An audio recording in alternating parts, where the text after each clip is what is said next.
guys, welcome to my YouTube channel. I am Daniels, and this is my special guest today, Chad.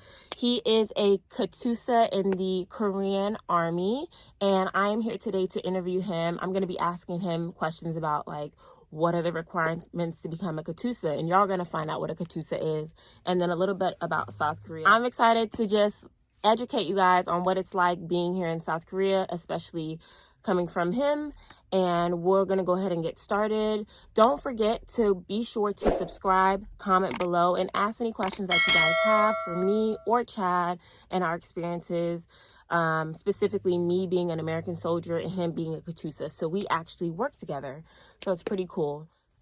All right, so as you guys know, as I said earlier, my guest today, his name is Chad. He does have a Korean name, but today we're just going to use his American name, which is Chad.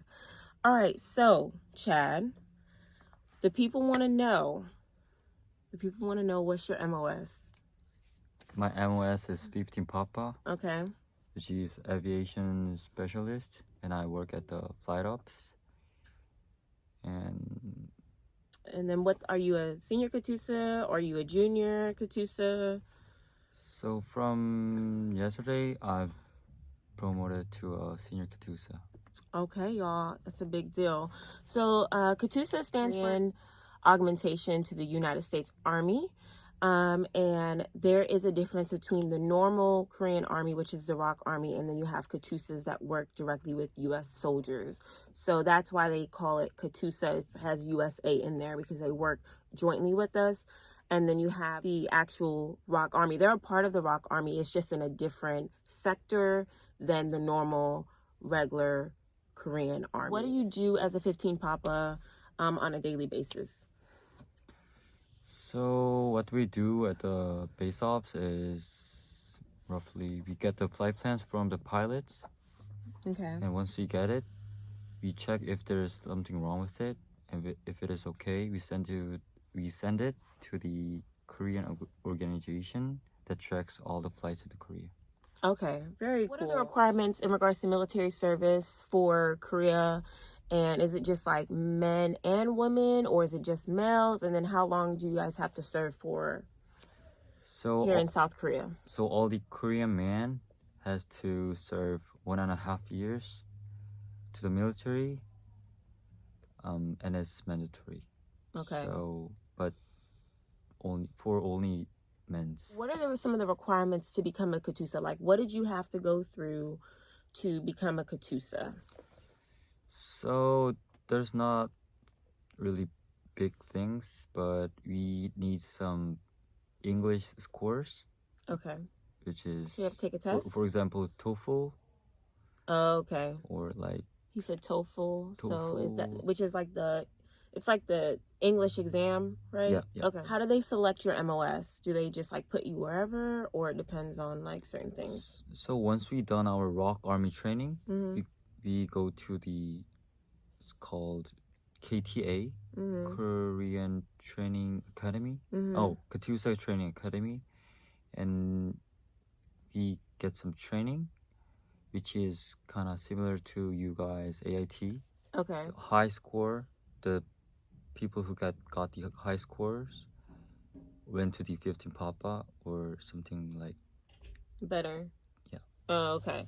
So he saying that they kind of put them where they feel the needed work is, but he believes that potentially there might be a system where if they get super high scores, they may put them in a more selective MOS. So, but he's not really for sure. What is the age range typically for a Katusa, a soldier? So typically we apply to the military around early 20s. Okay. And roughly 26 or 7. All right, so what are some things that you really enjoy about being a Katusa?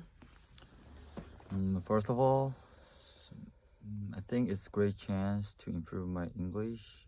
Okay. And also, I have a chance to work with American soldiers. Compared to the ROK Army, Katusas have a lot of privilege. As a Katusa, there are certain things granted to them where they can have certain privileges just because they're in that specific sector within the Korean Army. Nothing wrong with being in the regular Rock Army.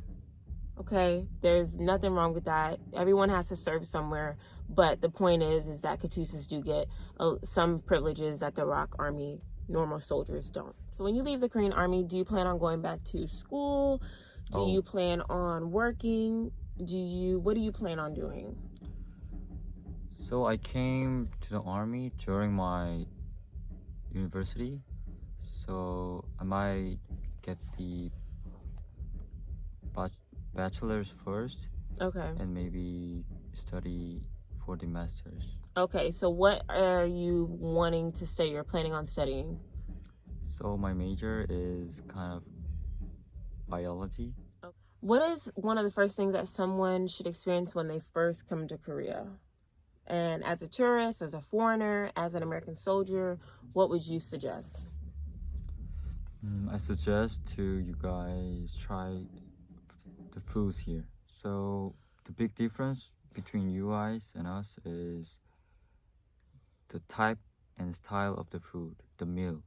So for example, we have lots of assortments, which is like assortments of dishes, and it will be kind of awkward for you guys to eat, but don't be shocked. It's not that awkward. I like it. Some people I know are really picky. It's like two ends of the extreme, I feel like. Like, some of my friends really like Korean food, and then some of my friends literally hate it. Friends meaning, like, American soldiers. So I think it really just depends on the person. But for me, I'm a picky eater, but I still am, like, pretty open. So I like Korean food. So what's the name of the food, like, variety? Like, what's the name of the setup when you guys have, like, all the dishes? And I'll put a picture in here so you guys know what it looks like, or a small clip. But what is it called in Korean? So roughly, we called banchan. Banchan. Banchan. Banchan. So the meals are included bap and banchan in Korea. So bap means rice, and banchan means assortments of the dishes. So bap and banchan means the short assortment of the dishes, and bap means rice. Yep. What are the top two things that you really enjoy about South Korea? Like, hands down, all said and done, what are the two top things that you love about your country? Especially Seoul, it's really tech savvy, which means you're really comfortable to take a bus or subways.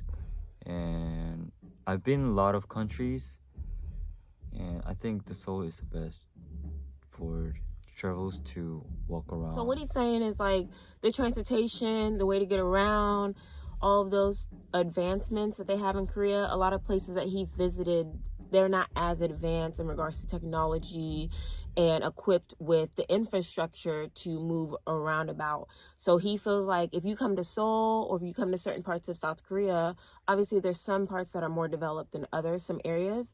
But if you come to Seoul specifically, it's very easy to get around. And the South Korean government as a whole has made it really easy for foreigners to come in and really be able to pick up on transportation and just the way of movement pretty easily.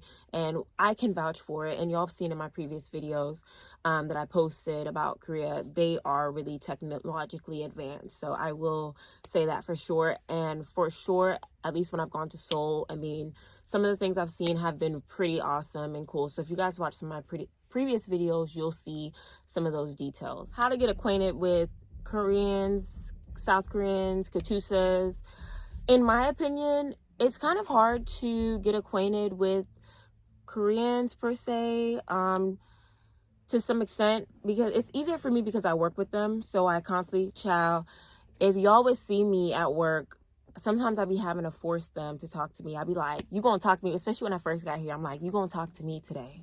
Y'all gonna talk to me today? Because, like, you'll notice that as you get into the culture and things like that, sometimes they can be really shy, just naturally. So I'm a very, like, talkative person. I'm very social. So chat is really cool.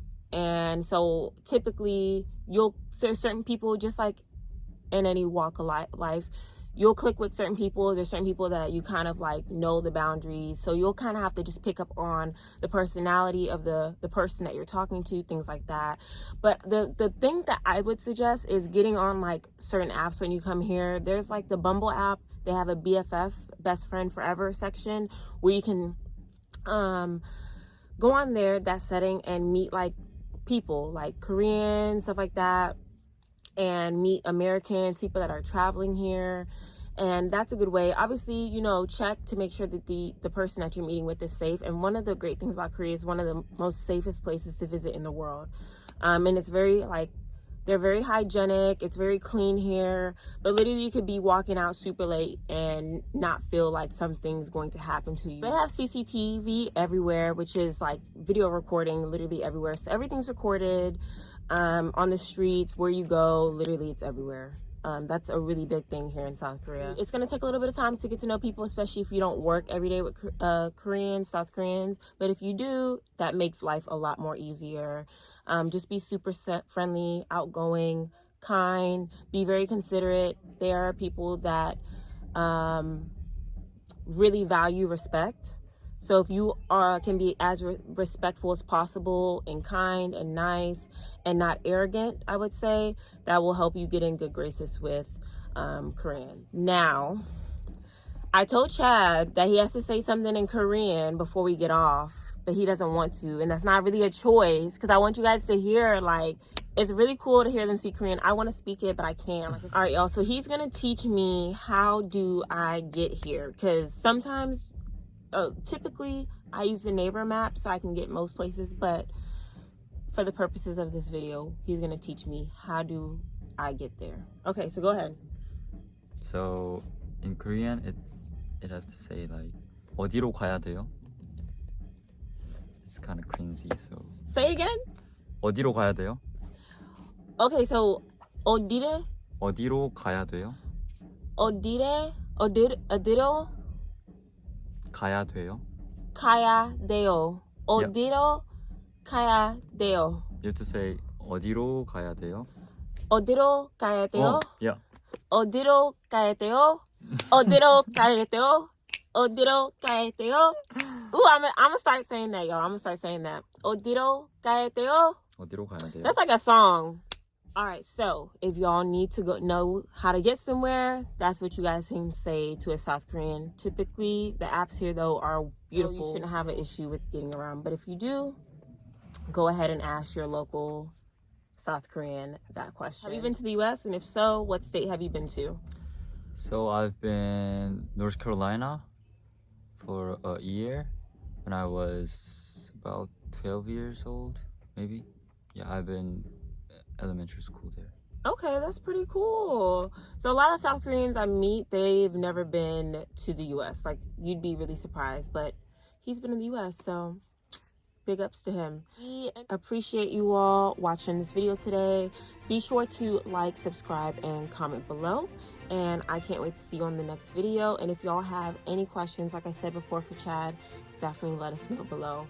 As always, I love you guys so much, and I will see you guys on my next video. Bye! Chad says bye. Bye, you guys. Bye.